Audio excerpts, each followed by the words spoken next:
Here's the deal.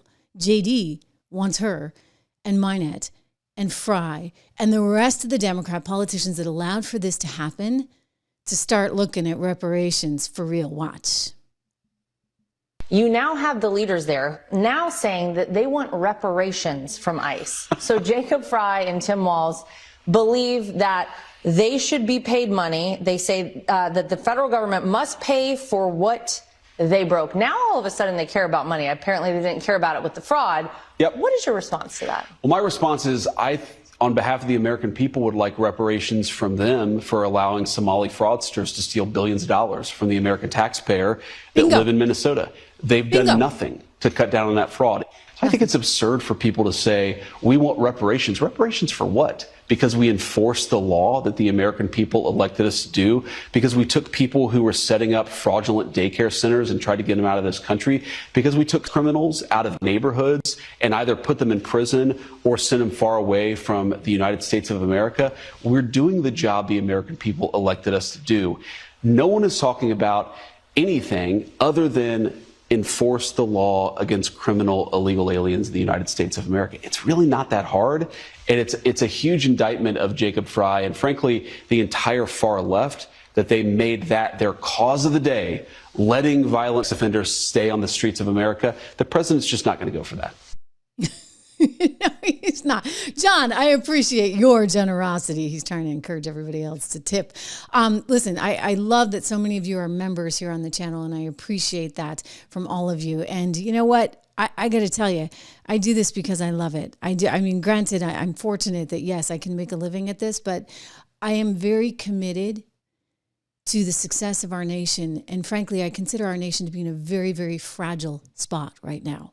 And this entire scandal has exposed so much of it. Okay, so this is a labor of love, and yes, I am fortunate that one can have a career. Isn't it nice not having to be at network television anymore? I say that to myself all the time. I'm like, gosh, you just got to pinch me. Anyway, these Somalian people, a lot of the women are out there demanding these reparations. If you can understand her, I mean, this one's not easy, but take a listen in.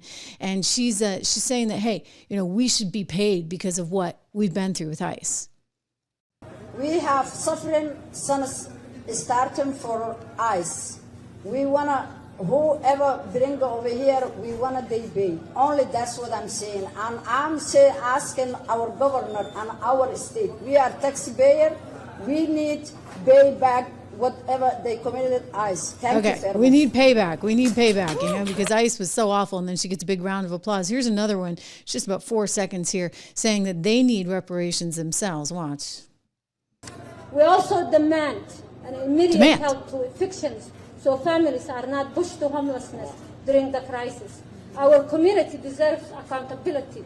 Our community deserves safety. We need also justice for those who lost their lives defending the community. Oh, my goodness. I mean, my goodness. I'll tell you, who has this spot on and is asking the right questions? And, you think about, hey, we'll go through the words of JFK. Think not what the country can do for you, but what you can do for your country. But also think about the influx of people that we've had coming in recent years, where instead of being the melting pot, right, we've turned into the total salad, and not even a salad at that, because everything's compartmentalized. It's the old TV dinners, remember?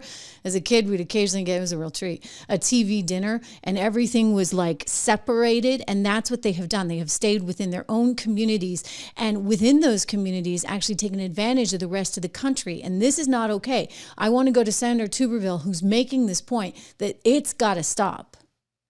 Yeah, first of all, why would President Obama be allowed to bring in 80,000 people from Somalia and put them in one area in Minnesota, which is Minneapolis? And it was all done by plan. It's a third world country, not assimilate, to build their own neighborhoods, to overtake the local, state, and then federal government with Ilhan Omar. She's not even a citizen, but she's in Caucus. I can't figure out how we've allowed this to happen. People that are non-U.S. citizens to be in Congress, to be help making laws and voting on things. But yeah.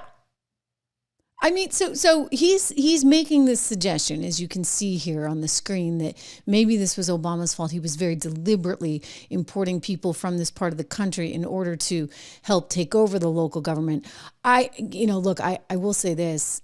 I think that there was at some point a political card that was being played and continues to be played, right? What do you think the whole importation and no borders was with 11 million people at least coming in under Joe Biden? There was a method to that madness. But as Tommy's pointing out, Senator Tuberville's pointing out, and also Brendan Gill, I want to go to him. He just joined the Sharia-Free Caucus there in Congress, which has picked up a lot of steam.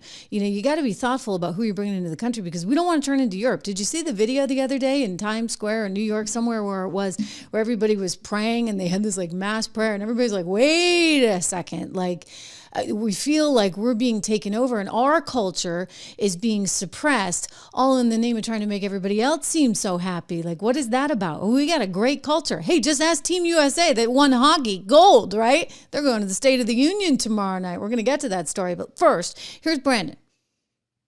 Where did this come from? Islam is largely alien to American history. It certainly didn't come into the United States on the Mayflower.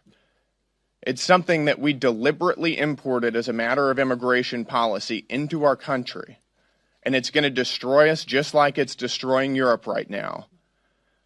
It's our job to stand up to that, to stand up for our values and to prohibit alien cultures and alien ideologies that do not comport with our own government governing framework. And that's why I'm proud to be part of the Sharia-Free America Caucus.